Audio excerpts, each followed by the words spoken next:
Good morning dear students. आज हम लोग आए हैं वेरी इंपॉर्टेंट ऑब्जेक्टिव क्वेश्चंस लेके क्लास 12th के लिए। जो इंपॉर्टेंट ऑब्जेक्टिव क्वेश्चंस है रीडिंग और राइटिंग सेक्शन से, उसको फोकस करेंगे, मेनली राइटिंग सेक्शन को। तो अब यहाँ पे स्टार्ट करते हैं बिना समय बिताते हुए। सबसे पहला question 1, in note making we should avoid. Note making में हम क्या चीज अवॉइड करेंगे? तो ऑप्शंस आप देखिएगा, मैं आंसर्स बताता जा रहा हूं। लॉन्ग सेंटेंसेस, किसी भी नोट मेकिंग में लॉन्ग सेंटेंसेस नहीं होता है। आगे है अ समरी शुड कंटेन। एक समरी जब भी हम तैयार करते हैं उसमें क्या चीज होना चाहिए? तो आंसर है कीवर्ड्स, उसमें कीवर्ड्स होना अनिवार्य है। क्वेश्चन नंबर 3 है which of the following is the most suitable solution for letter to editor.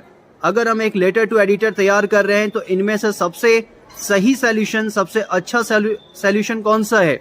तो सर और मैडम। नंबर 4 में है लेटर टू एडिटर जब हम तैयार कर रहे हैं जनरली स्टार्ट्स विथ। ये किस चीज के साथ स्टार्ट होता है? तो हमेशा ये सेंडर्स एड्रेस के साथ स्टार्ट होगा। आगे फिर बढ़ते हैं। A notice is a formal means of. एक नोटिस जो है किस चीज का मीन्स है, माध्यम है? तो आंसर है communication. Number 6, what is necessary for writing a report. एक रिपोर्ट लिखने के लिए सबसे नेसेसरी इनमें से कौन सा है? तो बाकी तो ये सब कुछ होगा ही सब्जेक्ट के अलावा। सब्जेक्ट नहीं होगा, कंक्लूजन इंट्रोडक्शन होगा, पर जो सबसे इंपॉर्टेंट है वो है टाइटल, हेडिंग। नंबर 7 में आते हैं what is written at the beginning of an article. Article के सबसे शुरुआत में क्या आता है? तो ऑब्वियस है टाइटल या फिर हेडिंग। क्वेश्चन नंबर 8 है While writing notices, the signature of issuing authority should be written at the। तो जब भी हम नोटिस लिखेंगे, जो नोटिस जारी करन का सिग्नेचर कहां पे होगा? तो ऑब्वियस है बॉटम, सबसे नीचे। क्वेश्चन नंबर 9 में आते हैं what is the motive of writing a letter to editor. Editor को जब भी हम लेटर लिखते हैं तो हमारा उद्देश्य क्या होता है?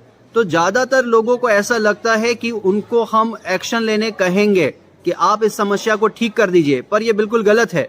एक एडिटर का, संपादक का काम एक्शन लेना नहीं है। हम उनको लेटर इसलिए लिखते हैं to request him to give some space to your letter in him paper, कि उनके अखबार में वो आपको जगह दे, आपके लेटर को जगह दे।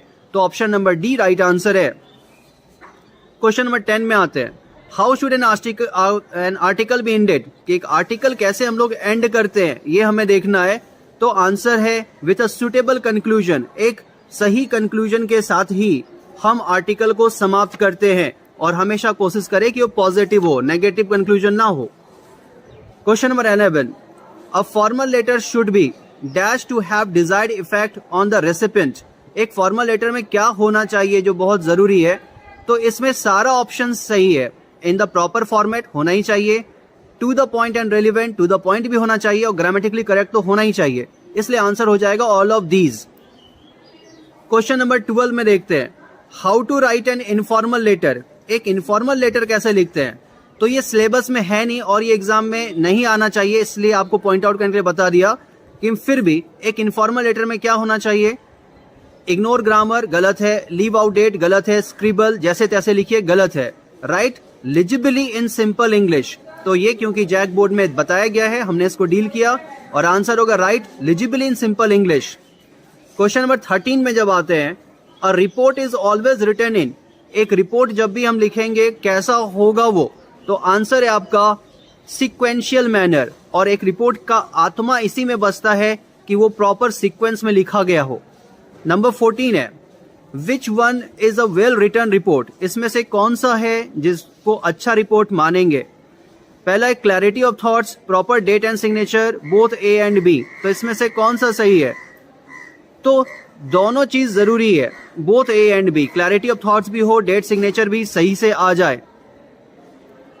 नेक्स्ट आते हैं short paragraph thanking any person और organisation which gave you help in collecting data is called. तो एक छोटा पैराग्राफ जहां पे कोई पर्सन या ऑर्गेनाइजेशन को विच गेव यू हेल्प, आपको मदद मिला, इन कलेक्टिंग डाटा, उसको क्या बोलते हैं हम लोग? एक्नॉलेजमेंट बोलते हैं, ग्लॉसरी बोलते हैं, समरी बोलते हैं, या इंट्रोडक्शन बोलते हैं? तो एक छोटा पैराग्राफ जो ऑर्गेनाइजेशन से आपको मदद मिलता है, तो सिलेबस में हम जानते हैं एक्नॉलेजमेंट है नहीं, ग्लॉसरी है नहीं, और इंट्रोडक्शन सुटेबल है नहीं, तो इसलिए आंसर होगा समरी। फिर आगे बढ़ते हैं नंबर 16 में। आर्टिकल इज अ, आर्टिकल क्या है? Short piece of writing, long piece of writing, exaggeration of lies, all of these. तो ये शॉर्ट तो है नहीं, ये लॉन्ग है, और एग्जैगरेशन मतलब बढ़ा चढ़ा के बोलना, झूठ बोलना, तो ये गलत है ऑप्शन। नंबर 17 में dash states the name of the writer, heading, byline, date lines, none of these. तो बायलाइन का मतलब हमेशा होता है कि राइटर कौन है, मतलब बाय के बाद जैसे लिखेंगे अमित कुमार, सुनील कुमार, तो ये बायलाइन ही हमेशा होता है नेम ऑफ द राइटर। तो ये याद रखिएगा, बायलाइन मतलब बाय सुमित कुमार, तो उसको बोलते हैं बायलाइन। नंबर 18 में आते हैं। What is the chief purpose of notice writing? Notice लिखने का मुख्य उद्देश्य क्या है? To boycott students? नहीं। To inform others? हाँ। To take information from authorities? नहीं। None of these? नहीं। तो आंसर होगा टू इन्फॉर्म अदर्स। नंबर 19 में है letter to the editor are written for, कहाँ के लिए लिखते हैं? स्कूल, कॉलेज, क्लब के लिए? नहीं, ये लिखते हैं न्यूज़पेपर के लिए। क्वेश्चन नंबर 20 है which of the following can be added to make article writing interesting? Article को और अच्छा बनाने के लिए हम क्या क्या जोड़ सकते हैं? कोट्स, कोट्स मतलब होता है उक्ति, कोई महान आदमी ने कुछ कहा हो तो हाँ। स्टैटिस्टिक्स, हाँ, और इसलिए आंसर हो जाएगा number C, both A and B. ये दोनों आर्टिकल को और अच्छा और मजेदार बनाता है, कोट्स और स्टैटिस्टिक्स।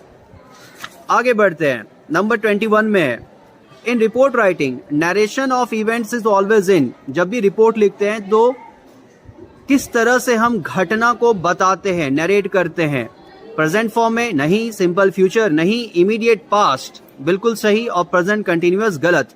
तो आंसर हो गया इमीडिएट पास्ट फॉर्म में। नंबर 22 में है while writing a note which of the following is freely used? जब भी हम एक नोट मेकिंग तैयार करते हैं, रीडिंग सेक्शन का क्वेश्चन है, तो सबसे ज्यादा क्या यूज करते हैं? Articles, sentences, abbreviations, prepositions. तो आंसर है एब्रिविएशंस। एब्रिविएशंस हम वहां पे धड़ल्ले से यूज करते हैं और करना चाहिए। नंबर 23 में in a formal letter to the editor the complimentary close should be. किस तरह से हम उसको बंद कर सकते हैं? किसके लिए? लेटर टू एडिटर के लिए। तो योर्स लविंग याद रखेंगे, ये इनफॉर्मल लेटर के लिए है, फॉर्मल में योर्स लविंग यूज नहीं कर सकते हैं। और आंसर हो जाएगा योर्स ट्रूली या फिर yours faithfully.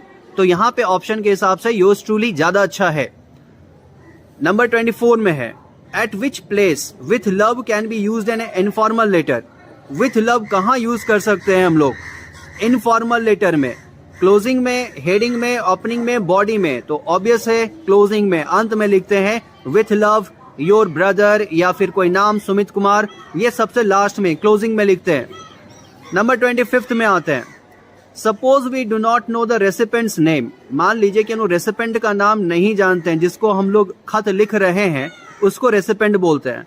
How can we address the recipient? तो उसको हम कैसे एड्रेस कर सकते हैं? Dear mister, missus? नहीं। डियर सर, डियर मैडम हो सकता है। हेलो? नहीं। My dear? नहीं। माय डियर आपका इनफॉर्मल में होता है, तो इसलिए नंबर सी ज्यादा अच्छा है। इससे भी अच्छा होता सर स्लैश मैडम, पर इस चार में सबसे अच्छा है डियर सर और डियर मैडम। नंबर 26 में आते हैं who should be kept in mind while writing a good article. एक अच्छा आर्टिकल तैयार करने के लिए किसको हम लोग जहन में रखते हैं? Editor of the newspaper, owner of the newspaper, readers and their mood, English teacher of the school. तो कुछ बुक में इसका आंसर गलत दिया हुआ है, अगर आप सैंपल पेपर खरीदेंगे। राइट आंसर है रीडर्स एंड देयर मूड, कि हम जो भी आर्टिकल तैयार करते हैं वो एडिटर के लिए नहीं तैयार करते हैं, वो उसको छापते हैं, तैयार करते हैं रीडर्स के लिए जो पढ़ेंगे उनको। नंबर 27 है the heading subject of a notice should be. जो हेडिंग या सब्जेक्ट नोटिस का वो कैसा हो?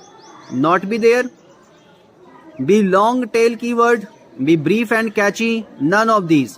तो हेडिंग नोटिस का कैसा होना चाहिए? ब्रीफ एंड कैची, मतलब छोटा और आकर्षक। ब्रीफ मतलब छोटा, कैची मतलब आकर्षक। तो किसी का भी हेडिंग के बारे में अगर पूछे, चाहे रिपोर्ट हो, आर्टिकल हो, नोटिस हो, तो उसका आंसर यही होगा, ब्रीफ एंड कैची।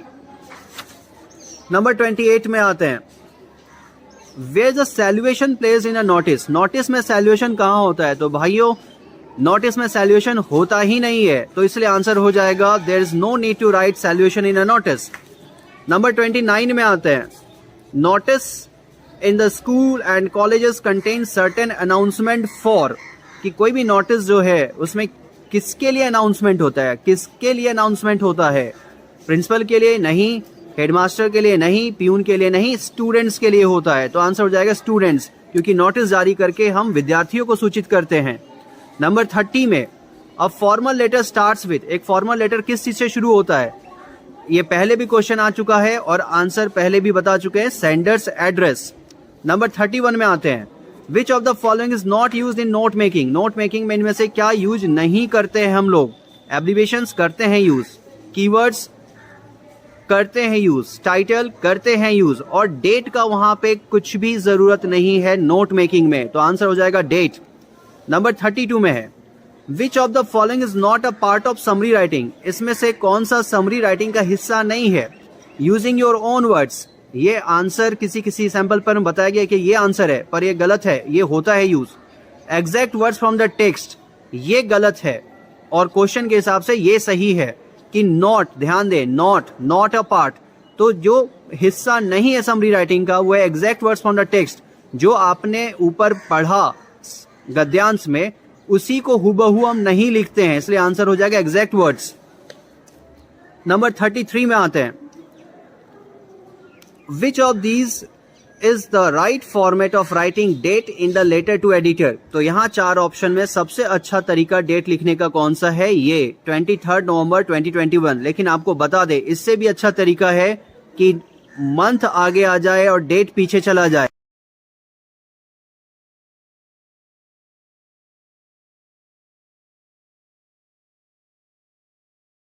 आगे बढ़ते हैं नंबर 34 में, which of the following is not a component of letter to editor, इसमें से कौन सा लेटर टू एडिटर में नहीं पाया जाता है? टाइटल, सैल्यूएशन, डेट, सिग्नेचर, तो टाइटल की जरूरत वहां पे नहीं होती है, वहां पे सब्जेक्ट की जरूरत होती है, तो आंसर हो गया टाइटल। नंबर 35 में है, which notice is issued by government generally appears इन, जो नोटिस गवर्नमेंट जारी करता है वो कहाँ दिखता है हमें? किताबों में नहीं, स्कूल नोटिस बोर्ड्स में नहीं, कोर्ट नोटिस बोर्ड में नहीं, आंसर होगा न्यूज़पेपर, क्योंकि अखबार में कोई भी विज्ञप्ति सरकार छपवाती है। In notice writing the name of the institution organization is placed, जब भी नोटिस लिखते हैं तो इंस्टीट्यूशन या ऑर्गेनाइजेशन का नाम कहाँ पे होता है? तो ये थोड़ा कंफ्यूजिंग है, अलग अलग किताब में अलग अलग जगह इसका पोजीशन बताया गया है, पर सीबीएसई जो बिल्कुल ऑथेंटिक बताती है वो है सबसे ऊपर, एट द टॉप। कुछ लोग या कुछ किताब बिलो द हेडिंग भी बताते हैं, पर जिसको मान्यता प्राप्त है वो है एट द टॉप, सबसे ऊपर स्कूल कॉलेज का नाम होना चाहिए। आगे बढ़ते हैं नंबर 37 में, write a report to the book fair you went with your friend, आप एक पुस्तक मेला देखने गए अपने दोस्तों के साथ। यू आर गीता अविनाश, आपका नाम भी बताया गया, आप या तो गीता है या अविनाश है। Referring to the above lines answer the following questions, और इस चीज को ध्यान में रखते हुए आगे का क्वेश्चन आपको बताना है आंसर क्या होगा। What would be correct title for the report, इस रिपोर्ट का करेक्ट टाइटल क्या होगा? तो आप ध्यान रखेंगे कभी भी आर्टिकल और रिपोर्ट लिखते हैं तो वहां पे आई का प्रयोग होता नहीं है, तो ये दो ऐसे ही गलत हो गया, और सही हो गया द बुक फेयर। मैंने बताया था ब्रीफ हो, छोटा हो और कैची हो, आकर्षक हो, तो आंसर हो गया द बुक फेयर। और आपको बार बार याद दिला दे, आर्टिकल में, रिपोर्ट में आप आई का प्रयोग नहीं कर सकते हैं। अंतिम पड़ाव पे हम लोग पहुंचे हैं, क्वेश्चन नंबर 38 है, internet has become an important source of knowledge and research, internet से नॉलेज और रिसर्च पे हम लोग काफी काम करते हैं। Students who wish to do well need access to net, और जो विद्यार्थी हैं वो अच्छा पढ़ाई करने के लिए उनको इंटरनेट की जरूरत पड़ती है। Suppose you have to write an article based on the above line, इसी चीज पे अगर आपको एक आर्टिकल लिखना हो, ऐसा मान लेते हैं, which one of the following would be appropriate title, तो उस आर्टिकल के लिए सबसे अच्छा हेडिंग या टाइटल क्या होगा? इंपॉर्टेंट सोर्स नहीं, नॉलेज एंड रिसर्च ठीक ठाक है, इंफॉर्मेशन भी ठीक ठाक है, पर ज्यादा अच्छा है number A, importance of information technology, क्योंकि उस आर्टिकल में हम इसी चीज के ऊपर चर्चा करेंगे। क्वेश्चन 39 में आते हैं, in note making notes are written in, जब भी हम नोट मेकिंग लिखते हैं तो नोट्स कैसे हम लोग लिखते हैं? फ्रेजेस में, इडियम्स में, सेंटेंसेस में, पॉइंट्स में। तो यहां ध्यान दे नोट पे कि क्या चीज का नहीं प्रयोग करते हैं। फ्रेज होगा, शॉर्ट सेंटेंसेस भी होता है, और पॉइंट्स तो होता ही होता है, तो आंसर हो जाएगा इडियम्स। तो कुछ किताब ने लिखा है सेंटेंसेस, जो कि गलत है, क्योंकि शॉर्ट सेंटेंसेस अलाउड हैं पर ईडियम्स अलाउड नहीं होते नोट मेकिंग में। तो सैंपल पेपर पढ़ते वक्त ध्यान देंगे, बहुत सा सैंपल पेपर में गलत आंसर है सेंटेंसेस। नंबर 40 में आते हैं, नोट शुड बी, नोट्स कैसा होना चाहिए? सिक्वेंशियल होना चाहिए, सेंसिबल भी होना चाहिए, लेजिबल एंड क्लियर भी होना चाहिए। इसलिए आंसर हो जाएगा ऑल ऑफ दीज, इनमें से सारे। लेजिबल मतलब जो सुंदर हो, क्लियर मतलब जो साफ साफ पढ़ा जा सके। और लास्ट क्वेश्चन है हमारे सामने, symbols are freely used in, symbol का प्रयोग कहाँ करते हैं? लेटर राइटिंग में अलाउड नहीं है, पैराग्राफ में अलाउड नहीं है, एसे में अलाउड नहीं है। तो आंसर है नोट मेकिंग, जहां पे सिंबल का यूज हमें अनिवार्य रूप से करना ही चाहिए। तो प्यारे बच्चों, इस तरह से आपको मैंने 40 इंपॉर्टेंट क्वेश्चंस बताया और उम्मीद करते हैं आप इसकी तैयारी करेंगे और एग्जाम में इस 40 में से आपको शायद सारा का सारा क्वेश्चंस जो एग्जाम में आएगा इस 40 में से मिल जाएगा। तो बेस्ट ऑफ लक, बहुत अच्छे से पढ़िए और कोई मदद की जरूरत हो तो आप बताएं। धन्यवाद, थैंक यू।